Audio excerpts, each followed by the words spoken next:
குடியரசு தினத்தில் அனைவருக்கும் அனைத்தும் கிடைக்க வேண்டும் என்பதற்காகத்தான். உணவு, உடை, உறைவிடம், கல்வி, தொழில், அதே போலவே நமது அடிப்படை உரிமை சுகாதாரமும், ஒவ்வொரு உடல்நலம் பேணுவதும் அடிப்படை உரிமை. அது இந்த நாட்டில் மறுக்கப்பட்டு வந்தது. இவ்வளவு சுதந்திரம் அடைந்து இவ்வளவு நாள் ஆகியும் முழுமையான சுகாதார வசதிகளும் முழுமையான சிகிச்சை வசதிகளும் இந்த நாட்டு மக்களுக்கு கிடைத்ததா என்றால் இல்லை. அது கிடைப்பதற்கான வழிதான் எய்ம்ஸ் போன்ற மருத்துவமனைகள். நாளைய தினம் மரியாதைக்குரிய பாரத பிரதமர் மோடி அவர்கள் எய்ம்ஸுக்கு அடிக்கல் நாட்ட வருகிறார்கள். அந்த விளம்பரம் வந்ததிலேயே உங்களுக்கு நல்லா தெரியும். 48 மாதங்களுக்குள் இது நிறைவடைந்து இதில் சிகிச்சை ஆரம்பிக்கப்படும் என்று சொல்லி இருக்கிறார்கள். இதுதான் பாரதிய ஜனதா கட்சி. ஆனால் நேற்றைய தினம் ஸ்டாலின் அவர்கள் பேசும் பொழுது தேர்தலுக்காக இதை ஆரம்பிக்கிறார்கள் என்று சொல்கிறார்கள். இந்த பருவம், இந்த காலகட்டத்தில் எய்ம்ஸின் வரலாறு அவருக்கு நன்றாக தெரியும். அவர் முதலில் இது தாமதப்படுத்தியது என்று சொல்வதற்கு முன்னால் நான் அவரிடம் ஒரு கேள்வி கேட்கிறேன். எய்ம்ஸ் மருத்துவமனை தமிழகத்திற்கு தேவை என்பது நெடுங்கால ஒரு வேண்டுகோள். இவர்களும் போன முறை 10 வருடம் ஆட்சியில் இருந்தாங்க. திராவிட முன்னேற்ற கழகம் மத்தியில் 18 ஆண்டுகளுக்கு மேல் ஆட்சியில் பங்கெடுத்து கொண்டிருக்கிறார்கள். ஏன் நீங்க தமிழகத்திற்கு எய்ம்ஸ் கொண்டு வர வேண்டும் என்று நினைக்க கூட இல்லை. இன்னைக்கு 4.5 வருஷத்துக்கு முன்னால சொன்னீங்க, இப்பதான் அடிக்கல் நாட்டுறீங்கன்னு கேட்கிற நீங்க ஏன் எய்ம்ஸ் மாதிரி ஒரு மருத்துவமனையை தமிழகத்திற்கு கொடுக்க வேண்டும் என்று நினைக்கவில்லை? ஆக உங்களுக்கு நினைப்பிலேயே இல்லையே. அது நினைப்பிலேயே இல்லாத நீங்கள் எப்படி மோடி அவர்களையும் பாரதிய ஜனதா கட்சியும் கேள்வி கேட்க முடியும் என்று நான் கேட்கிறேன். இன்னைக்கு அஸ்ஸாம்ல பாலமாக இருக்கட்டும், அந்த மிக பிரம்மாண்டமான ரோடா இருக்கட்டும், மன்மோகன் சிங் ஆட்சி காலத்துல அடிக்கல் நாட்டினது மோடி அவர்கள் தான். பல திட்டங்களை திறந்து வைத்திருக்கிறார்கள். நீங்கெல்லாம் ஆட்சி பொறுப்புல இருந்தீங்க. கூவத்தை மணக்க சொல்கிறேன் செய்கிறேன், நீங்க கூவம் மணந்து விட்டதா? இன்னைக்கு நீங்க எத்தனையோ ஆட்சி, 5 முறை ஆட்சி மாற்றம் ஏற்பட்டு 5 முறை இருந்தவர். இந்த சென்னையை சிங்கப்பூர் ஆக்குவேன்னு சொன்னீங்க. சென்னையை சிங்கப்பூர் ஆக்கி இருந்தா இன்னைக்கு இவ்வளவு கஷ்டப்பட வேண்டியதில்லை. இன்னைக்கு ஆளும் கட்சியை குறை சொல்லும் பொழுது சென்னையை சிங்கப்பூரா ஆக்காம நீங்க விட்டதுனால தானே இவ்வளவு பிரச்சனை. கூவத்தை மணக்க வைக்கிறேன் என்று சொன்னீர்கள். எங்க அந்த திட்டம் என்னைக்கு நிறைவேற்றினீங்க? ஆக நீங்க கொடுத்த வாக்குறுதி எதையுமே நிறைவேற்றாமல் இன்னைக்கு ஸ்டாலின் பட்டியலிடுகிறார். ஒன்னும் செய்யலன்னு சொன்ன ஸ்டாலின் இன்னைக்கு நவீன நகரங்கள் அறிவிச்சிங்களே என்னாச்சு அப்படின்னு கேட்கிறார். அப்போ நவீன நகரங்கள் 11 நவீன நகரங்கள் நாங்கள் அறிவித்து ஒரு வாரத்திற்கு முன்னால் மரியாதைக்குரிய பன்னீர்செல்வம் அவர்கள் அங்கே போய் அடிக்கல் நாட்டினார்கள். மதுரையில் 326 கோடி ரூபாயில 6 திட்டங்களுக்கு அடிக்கல் நாட்டப்பட்டு இருக்கிறது.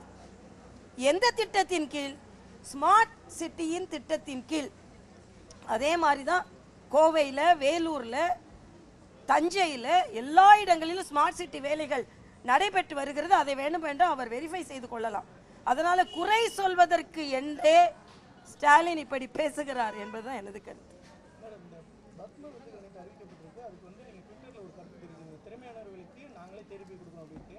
ஆனால் இந்த முறை விருது அறிவிக்கப்பட்டு இருக்கிறதுல பயங்கரமான விமர்சனங்கள் வந்திருக்கு. குறிப்பாக தமிழகத்தை பொறுத்த வரைக்கும் பத்மஸ்ரீ விருதை தவிர பத்மபூஷன், விபூஷன் யாருக்குமே போகலை. இதில் பத்மஸ்ரீ விருதுலேயே பார்த்தீங்க அப்படின்னா மேல்மருவத்தூர் பங்காரி அடிகள் அவருக்கு கொடுத்ததில் வந்து மிக கடுமையான விமர்சனங்கள் முன்வைக்கப்படுது.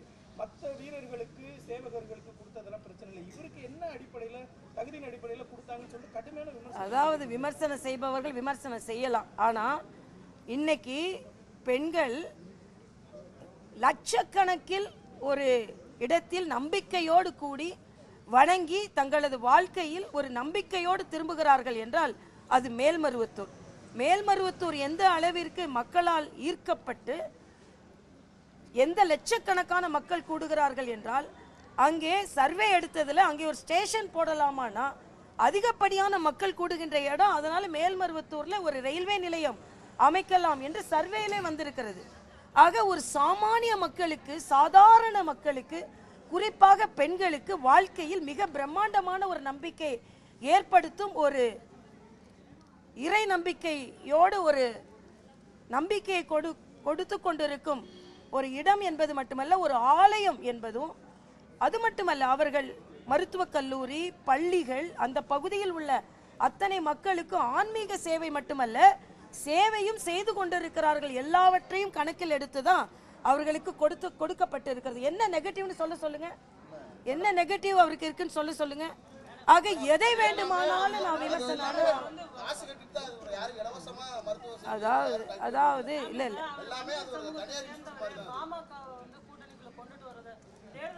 இல்ல நீங்க இது, அதாவது தயவு செய்து எல்லாத்துலயும் நீங்க சாதியை தான் பார்ப்பீங்கன்னா என்னால ஒன்றும் சொல்ல முடியாது. அதாவது கூகுள்ல கூட சொல்றாங்க, இது அறிவிக்கப்பட்ட உடனே இவர்கள் எல்லாம் என்ன ஜாதின்னு தேடுவதுதான் அதிகமாக இருக்கிறது. இது ரொம்ப தவறான ஒரு நிலைப்பாடு தமிழகத்துல.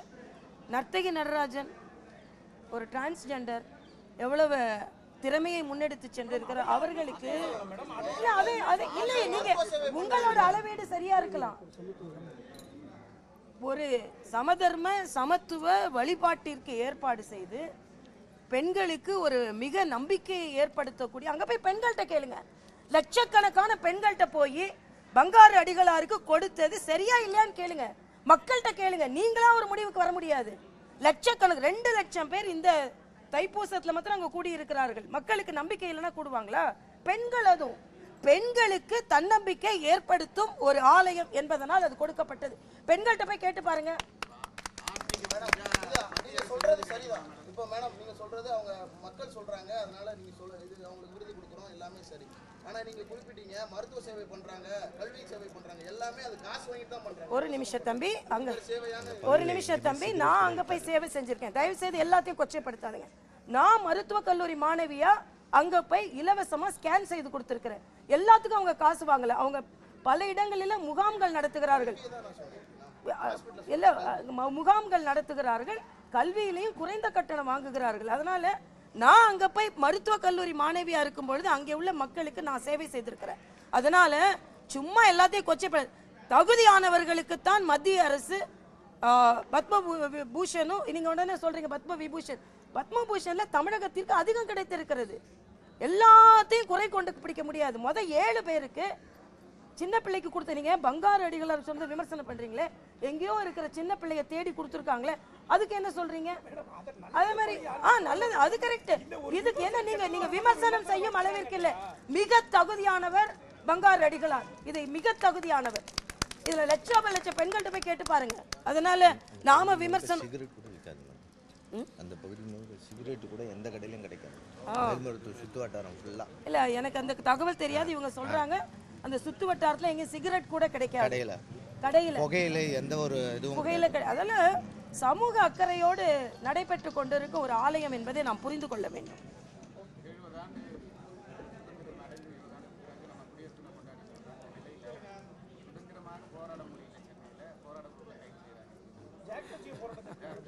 அதாவது சுதந்திரம் என்பது எது என்பது முதல்ல நாம புரிந்து கொள்ள வேண்டும். எமர்ஜென்சி அப்போ உங்க பத்திரிகைக்காரர்கள் இப்படி நீங்க கேள்வி கேட்க முடியாது. அதனாலதான் சொன்னேன், இன்னைக்கு சுதந்திரத்தை பற்றி இவ்வளவு பேசுறாங்க. ஸ்டாலின் 2வது சுதந்திரத்தை பற்றி நான் போராடுறேன்னு சொல்றாரு. நீங்க இன்னைக்கு கேள்வி கேட்கிற மாதிரி எமர்ஜென்சி பீரியட்ல கேள்வி நான்லாம் தனிப்பட்ட முறையில் பாதிக்கப்பட்டவள். சின்ன பண்ணா இருக்கும்போது எமர்ஜென்சினால, எங்க அப்பா பழைய காங்கிரஸ்ல இருந்ததுனால. அதனால நீங்க இப்படி கேள்வி கேட்க முடியுமா? இன்னைக்கு முழுமையான சுதந்திரம், ஒரு ஆளும் கட்சி கொடுக்கின்ற ஒரு விருதை இவ்வளவு விமர்சனம் செய்து கேள்வி கேட்கறீங்க, பதில் சொல்றேன், அதுதான் சுதந்திரம். அதனால் இதற்கு முன்னால நீங்க எமர்ஜென்சி பீரியட்ல, இந்திரா காந்தி பீரியட்ல இன்னைக்கு கொண்டாடுகிறாரு ஸ்டாலின், அவரே சிறையில தான் இருந்தாரு. சுதந்திரம் அப்ப எங்க போச்சுன்னு கேளுங்க. ஆக வாக்குக்காக அவங்க என்ன வேணாலும் பேசிக்கொண்டிருக்காங்க. நேர்மறை அரசியலுக்கு வருகிற ஸ்டாலின் என்ன வேணாலும், ஸ்மார்ட் சிட்டிஸ்ல எவ்வளவு முதலீடு செய்திருக்கிறது நான் சொல்றேன். அதே மாதிரி இன்னைக்கு எய்ம்ஸ் அவர் ஏன் கொண்டு வரல? அவங்க என்ன இதுவரைக்கும் ஆட்சியில இல்லாதவர்கள் அல்ல, ஆட்சியில இருந்தவர்கள். சமூக நீதி மாநாடு என்று ஒன்று போட்டுக் கொண்டு இருக்கிறார்கள். ஆனா இன்னைக்கு உண்மையான சமூக நீதி மோடி அவர்கள் ஆட்சியில தான் மக்களுக்கு கிடைத்து கொண்டு இருக்கிறது. கல்வியில இன்னைக்கு 10 லட்சம் இடங்கள் அதிகரிக்கப்பட்டு இருக்கிறது. எந்த விதத்திலும் தமிழகத்தில் உள்ள இடஒதுக்கீடு பாதிக்கப்படாது என்பதை தெளிவுபடுத்தி இருக்கிறார் மோடி அவர்கள். நம்ம ஆப்ல போய் பாருங்க, எந்த விதத்திலும் தமிழகம் உட்பட எங்கேயுமே இடஒதுக்கீடு பாதிக்கப்படாது என்று. ஆக ஒரு நல்ல ஆட்சி நடக்குது.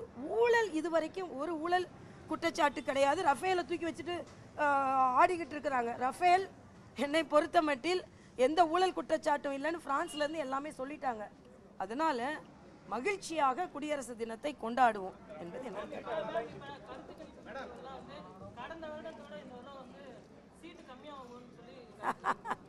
கருத்து கணிப்பில் எப்படி இருந்தாலும் பாஜக தான் முதன்மையான கட்சி என்று இருக்கிறது அல்லவா. மேற்கு வங்கத்தில் இடம் கிடைக்கும், 7க்கு மேலே இடம் கிடைக்கும்னு சொல்றாங்க.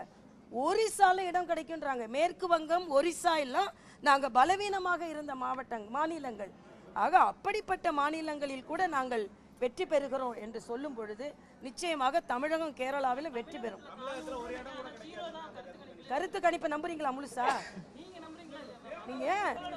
அதாவது கருத்து கணிப்புகள் வரலாம், ரிசல்ட்டை பார்ப்போம். கருத்து கணிப்புகளை மட்டும் வச்சு முடிவு பண்ணாதுங்க நான் சொல்றேன். 0 வந்தா 0 இல்ல. கருத்து கணிப்பு இருக்கட்டும்பா, நாளைக்கு எங்களோட கூட்டத்தை பாருங்க. கருத்து கணிப்புகள்லாம் மாறுதான் நான் பார்க்குறேன். என்ன எலெக்ஷனுக்கு 3 மாசம் இருக்கு. இப்போ உள்ள கருத்து கணிப்புகளை நான் ஏற்றுக்கொள்கிறேன். மக்களின் கருத்து கணிப்புகள் எப்படிப்பட்டு எடுக்கிறாங்கன்னு. ஆனா இதே கருத்து கணிப்புல 0ன்னு நீங்க சொல்றீங்க. அதே கருத்து கணிப்பு 53% மோடி தான் பிரதமராக வருவார்னு சொல்லுது. அதை ஒத்துக்கோங்களேன். ஆக கருத்து கணிப்புகள் நமக்கு சாதகமாக இருக்கும்போது ஒத்துக்கொள்வதும் பாதகமாக இருக்கும்போது ஒத்துக்கொள்ளாது இல்லை. சரி, எல்லா கருத்து கணிப்புகளையும் நீங்கள் ஒப்புக்கொள்கிறீர்கள் என்றால் மோடி தான் 53%, ராகுல் 20% இருக்காரு, மம்தா பானர்ஜி 4% இருக்காரு. எந்த மோடியை பார்த்து மோடி வந்து மம்தாவை பார்த்து பயப்படுகிறார்னு ஸ்டாலின் சொல்றாரு. அவருக்கு 4% தான் மக்கள் வாக்குகளை கொடுக்கிறார்கள். அதனால அவரோட 53 இன்னும் 70-75 ஆக்குறதுக்கும் இங்கே உள்ள 0வை 40 ஆக்குறதுக்கும் எங்களுக்கு திறமை இருக்கிறது. அதை நாளைய தினம் மதுரையில் எல்லோரும் பார்க்க போகிறீர்கள். அதாவது 1 கோடியே முதலாளிகளாக்கி இருக்கிறார்கள். 1 கோடியே 90 லட்சம் பேர் தமிழகத்தில் மட்டும் பலன் பெற்றிருக்கிறார்கள். எங்களிடம் வாக்குச்சாவடி அளவிற்கு பட்டியல் இருக்கிறது. தமிழகத்தில் மட்டும் இத்தனை பேர் பலன் பெற்றிருக்கிறார்கள் என்று. ஆமா, வேலை வாய்ப்பு, ஒரு இடத்துல வேலை செய்யறதோட வேலை வாய்ப்பு கொடுக்கும்போது அவர்களுக்கு கீழே 4 பேர் வேலை செய்கிறார்கள். ஆக அதிகாரப்பூர்வமான வேலை வாய்ப்பும் பொருளாதார சுதந்திரமும் அதிகப்படுத்தப்பட்டு இருக்கிறது என்பது எனது கருத்து. என்னால் கொடுக்க முடியும், நான் கொடுக்குறேன், அறிக்கையாக கொடுக்குறேன். நன்றி.